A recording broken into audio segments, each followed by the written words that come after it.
Assalamualaikum warahmatullahi wabarakatuh. Alhamdulillahi rabbil alamin. Wabihi nasta'ina ala umurid dunya waddin. Salatu wassalamu ala asyrafil anbiya wal mursalin sayyidina wa maulana Muhammadin wa ala alihi wa sahbihi ajmain. Subhanaka la ilma lana illa ma 'allamtana innaka antal alimul hakim.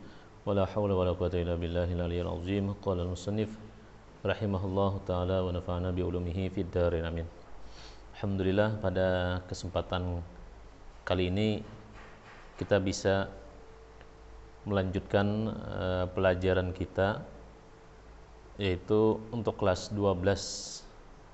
Mudah-mudahan kita semua dalam keadaan sehat walafiat, dan mudah-mudahan nantinya kita bisa langsung bertatap muka belajar kitab yang kita pelajari pada hari ini. Amin ya rabbal alamin. Ya, kemudian kita menyambung pelajaran kita, yaitu wahdaniyat, halaman 111. Wal wahdaniyat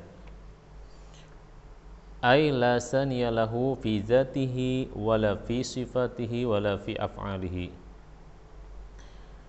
Wahdaniyat itu artinya la saniya, tidak ada yang kedua bagi Allah. Nah, jadi Allah itu esa, tunggal, sendirian, tidak ada sekutu ataupun bisa dikatakan istri, tidak ada, mustahil itu bagi Allah. Nah, esa fi zatihi, pada zatnya.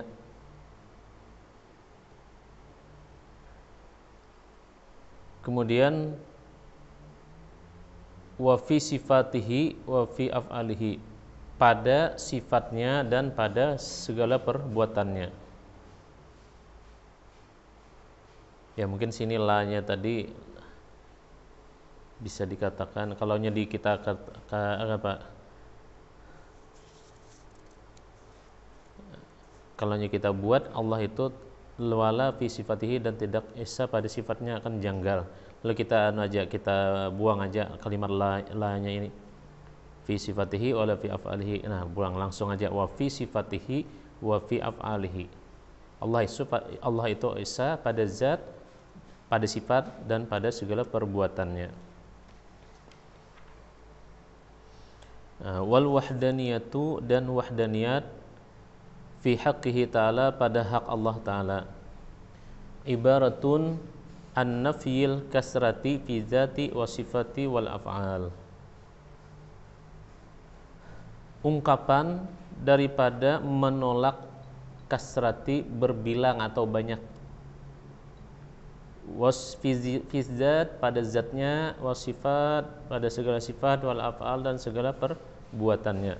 Jadi maksudnya Allah itu punya zat yang satu, yang tidak ada tandingannya atau yang mirip, apalagi sama. Kemudian begitu juga dengan sifatnya. Allah tidak ada mempunyai saingan yang bisa menyamai sifat daripada sifat Allah. Jadi Allah itu punya sifat, kemudian hanya Dia yang mampu yang seperti itu.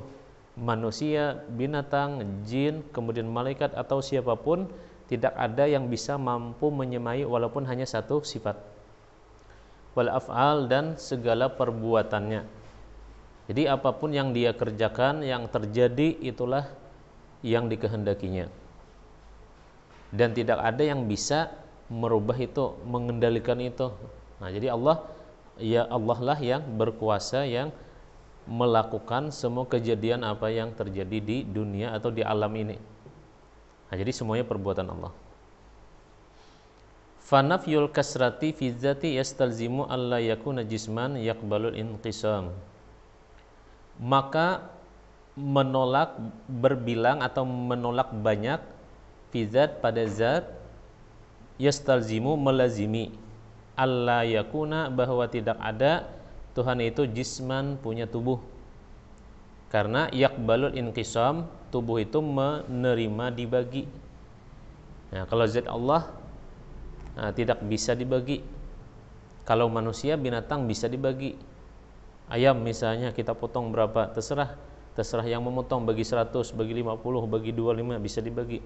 Nah, tapi itu bedanya dengan zat Allah. Kalau zat Allah tidak bisa dibagi seperti itu. Wa yastalzamu nafyu nazirun lahu fil uluhiyah. Dan lazim menolak bandingan baginya di dalam ketuhanan. Ya jelas tidak ada yang menyamai perbuatan, sifat dan zat Allah. Karena itu hanya hak paten yang hanya dimiliki oleh Allah, tidak bisa dimiliki oleh makhluk. Nah, kalau ada makhluk yang mengaku misalnya mempunyai sifat yang sama dengan Tuhan, nah maka Allah akan murka kepadanya. Contoh misalnya Fir'aun, dia mengaku sebagai Tuhan. Apa akibatnya? Apa akhir daripada ceritanya? Maka dia akan dimusnahkan oleh Allah, yaitu ditenggelamkan di dalam Laut Merah. Akhirnya meninggal. Nah, kemudian wa nafyul kasrati fi sifati yastalzimu nafyun naziri lahu fiha. Dan menolak berbilang, menolak banyak pada sifat, melazimi menolak bandingan baginya pada sifat. Ya. Artinya segala sifat yang dia miliki hanya dia yang bisa melakukannya. Orang lain, makhluk tidak ada yang bisa. Ya, kalaupun ada misalnya melakukan manusia atau makhluk melakukan aktivitas, itu pun dengan izinnya. Dia menghendaki seperti itu, maka bisa dilakukan. Tapi seandainya Allah tidak menghendaki, Allah tidak ingin orang itu bisa melakukan itu, maka dia akan pasti gagal, tidak akan bisa melakukan itu.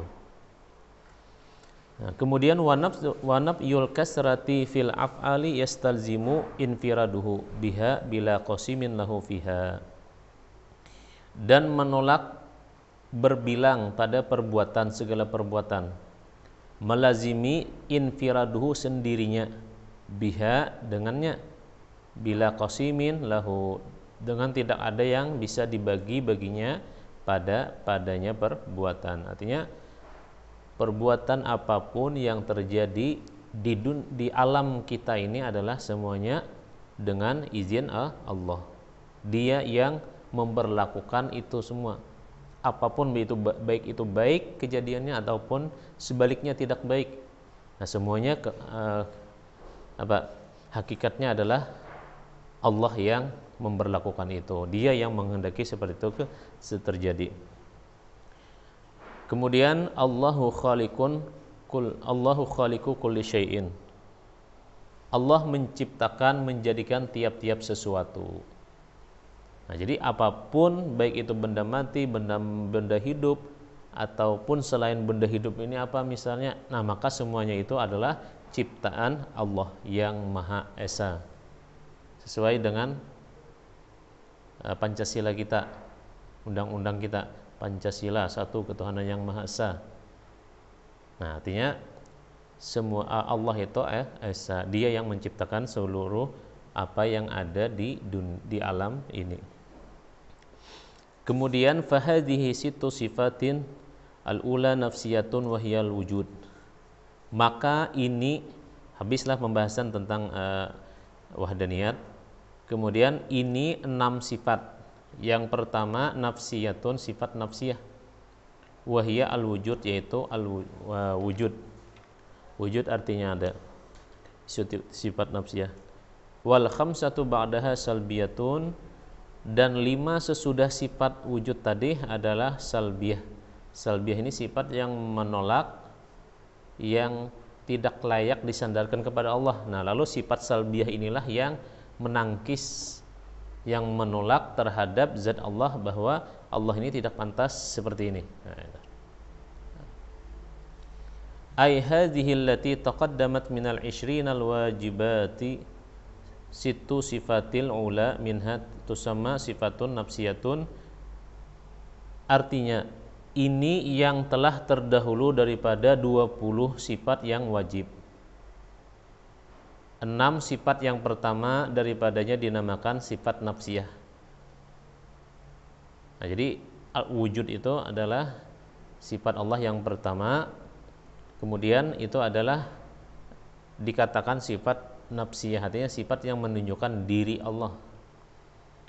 Wa sifatun nafsiyah hiyallati la ta'aqqalu dzatu biduniha. Nah, dan sifat nafsiyah itu adalah yang tidak masuk akal zat tanpanya. Satu zat, satu apapun yang ada, kalau tidak dikatakan ada, maka tidak masuk akal. Nah, lalu sifat wujud itu adalah sifat nafsiyah, artinya sifat yang menunjukkan bahwa Tuhan itu ada. Nah, kemudian yang kedua, wasalbiyatu, dan sifat salbiyah. Hiya ma dallat ala nafyi ma la yaliku billahi jalla wa azza. Salbiyah itu adalah sesuatu yang menunjukkan atas menolak ma la yaliku, sesuatu yang tidak layak billahi jalla wa azza, kepada Allah yang maha mulia lagi maha besar. Nah, jadi sifat salbiyah ini adalah menolak sifat yang tidak pantas disandarkan kepada Allah. Nah, lalu sifat salbiyah inilah yang menolak seluruhnya. Walam yumassilu li sifati nafsiyati min sifatihi ta'ala ila bil wujud. Dan tidaklah diumpamakan mereka bagi sifat nafsiyah ini daripada sifat Allah Ta'ala kecuali dengan wujud. Nah, jadi untuk menunjukkan sifat nafsiyah itu hanya satu, yaitu wujud. Kemudian wasifatus salbiyatu hiyal khamsu allati dzakaraha asy-syaikhu ba'dal wujud. Dan sifat salbiyah adalah 5 yang disebutkannya oleh syekh, oleh musannif sesudah wujud. Sesudah wujud, qidam, baqa, mukhalafatuhu ta'ala lil hadis, qiyamuhu ta'ala bi nafsihi, wahdaniyat yang terakhir yang kita baca tadi. Nah, itu adalah sifat salbiyah. Fal qidamu ibaratun an nafiyil adami sabiqi lil wujud. Maka qidam itu adalah ungkapan daripada menolak tiada didahului bagi adanya. Nah, arti qidam artinya Allah tidak ada yang mendahuluinya. Allah lah orang yang pertama kali ada. Lalu dia menciptakan makhluk, baik itu makhluk hidup ataupun benda mati yang tidak hidup. Wal baqa'u ibaratun an nafiyil adamil lahiqil lil wujud. Dan baqa ungkapan daripada menolak tiada dihubungi, menolak daripada tiada yang dihubungi bagi adanya. Artinya Allah itu tidak dihubungi oleh kematian. Allah itu tidak dihubungi dengan misalnya masa makin tua misalnya, tidak. Tetap seperti apa asalnya Allah ada, seperti itulah sampai sekarang. Ya, walaupun kalau diukur dengan waktu, dengan hari, bulan atau tahun, itu misalnya dihitung ratusan tahun, bahkan misalnya dikatakan jutaan tahun. Tapi Allah tidak terikat dengan waktu, dengan semua itu. Dia tetap seperti dulunya seperti apa, nah sampai sekarang tetap seperti itu. Tidak ada perubahan. Inilah sifat baqa, kekal. Nah, kalau kita makhluk pasti ada mengalami perubahan. Nah, kemudian wal mukhalafatuhu ta'ala lil hawadis ibaratun an nafyil mumasalati lil hawadis, pembelajaran daripada menolak seumpama bagi yang baharu. Artinya Allah itu tidak ada bandingannya atau sesamaannya dengan makhluk. Makhluk tidak ada yang menyamai dengan Allah. Nah, itu maksudnya. Nah, kemudian wal qiyamu bi nafsih, dan berdiri dengan sendirinya, ibaratun an nafyil iftiqari ilal mahalli wal mukhassisi. Ungkapan daripada menolak berhajat kepada mahalli, zat, wal mukhassis, dan fa'il yang memperbuat. Mukhassis itu fa'il, kalau mahal itu zat. Nah, jadi Allah berdiri dengan sendirinya, dia tidak memerlukan siapapun supaya dia bisa ada atau dia bisa bangkit. Kemudian yang terakhir wal wahdaniyatu, dan wahdaniyat yaitu esa, ibaratun an nafyi ta'addudi fi dzati wa sifati wal af'al. Ungkapan daripada menolak berbilang pada zat, sifat, dan perbuatan. Jadi Tuhan itu tidak ada dikatakan ta'addud, berbilang pada zatnya. Oh, zat Tuhan banyak. Nah, salah. Semestinya zat Allah itu esa, satu. Sifatnya pun satu, kemudian perbuatannya pun satu. Nah, padahal perbuatannya banyak tak terhingga. Nah, lalu kita pahami maksudnya sifat Tuhan itu banyak, benar. Kalau kita misalnya di Asmaul Husna 99 itu pun tidak masuk misalnya dikatakan sifat 20. Nah, tambah 2 sifat 20 lagi sempat sifat yang lain masih banyak. Nah, lalu maksudnya walaupun secara kita teliti sifat itu banyak, tapi maksudnya esa di sini bahwa sifat Tuhan yang tidak terbatas itu hanya dimiliki Dia. Satu-satunya yang memiliki semuanya itu hanya Allah. Nah, kalau manusia tidak bisa memiliki satupun dari sifat Tuhan tadi. Nah, lalu dikatakan Tuhan itu esa pada sifat. Nah, begitu juga dengan perbuatan. Perbuatan Allah banyak, menciptakan, menghilangkan, menghancurkan, mematikan, menghidupkan, mengatur alam semesta. Nah, lalu tidak ada yang bisa mengatur itu, hanya Allah. Artinya semuanya itu adalah perbuatan Allah. Nah, lalu dikatakan seluruh perbuatan yang terjadi di alam ini hanya milik Allah. Dialah yang satu-satunya yang bisa mengerjakan itu. Nah, itu maksudnya. Wa qulu hadhil manfiyatu la taliqu billahi jalla wa azza li annaha muhalatun fi haqqihi. Dan tiap-tiap ini yang ditolak, la taliqu billah, tidak layak bagi Allah, seluruhnya tidak bisa disandarkan kepada Allah karena tidak layak, tidak pantas. Li'annaha, bahwasanya muhalatun fi haqqihi, karena sesungguhnya mustahil pada hak Allah Ta'ala seluruhnya. Nah, jadi sifat yang tidak layak disandarkan kepada Allah ditolak dengan sifat salbiyah, yaitu dari qidam sampai wahdaniyat. Nah, kemudian wa ma'na salbiyatun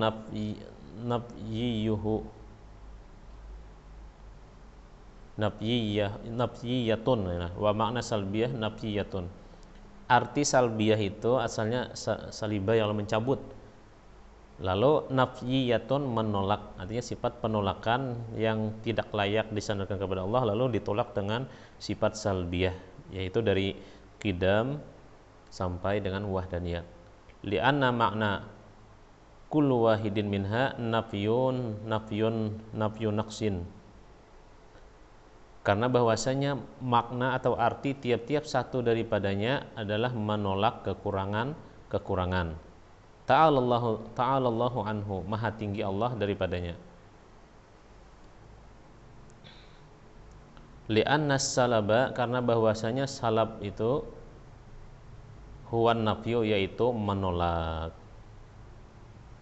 Nah, kemudian nanti kita akan sambung summa yajibu lahu ta'ala dan seterusnya. Nah, tapi sebelum kita mengakhiri pertemuan ini, kita mohon kepada khususnya kelas 12 agar bisa menyimpulkan daripada pembelajaran kita pada hari ini. Kemudian catat kesimpulannya di kertas masing-masing, catat 5 kesimpulan, kemudian foto, kemudian kirim ke WA kita, dan itu akan kita jadikan penilaian untuk katakanlah misalnya ulangan. Nah, tapi ya mudah aja, tidak seperti ulangan yang kita berlaku seperti sebelumnya. Ini cukup simpulkan 5 kesimpulan daripada pertemuan kita pada hari ini, kemudian catat masing-masing harus dengan tulisannya masing-masing, tidak boleh di copy paste. Nah, kita akan kita lihat, oh kalau sama misalnya ini berarti gagal, terbakar. Misalnya ada sama satu orang dengan misalnya 3 orang sama, itu kesimpulan sama, kemudian kertasnya sama, tulisannya sama, nah maka tidak ada nilai. Nah, jadi harus masing-masing catat itu aja, terserah di mana aja, catat 5 kesimpulan dari pertemuan kita hari ini, tulis nama, kelas, kemudian jurusan. Nah, kemudian jangan lupa juga tonton dari awal sampai akhir. kalian bisa menyimpulkan. Nah, kemudian like and comment dan subscribe. Nah, itu perlu. Nah, demikian untuk pertemuan kita kali ini, mudah-mudahan Allah memberikan keberkahannya kepada kita semua dan dimudahkan kepada kita seluruh urusan kita. Amin ya rabbal alamin. Akhir kalam, wallahu wal muwaffiq ila aqwamit thoriq. Wassalamualaikum warahmatullahi wabarakatuh.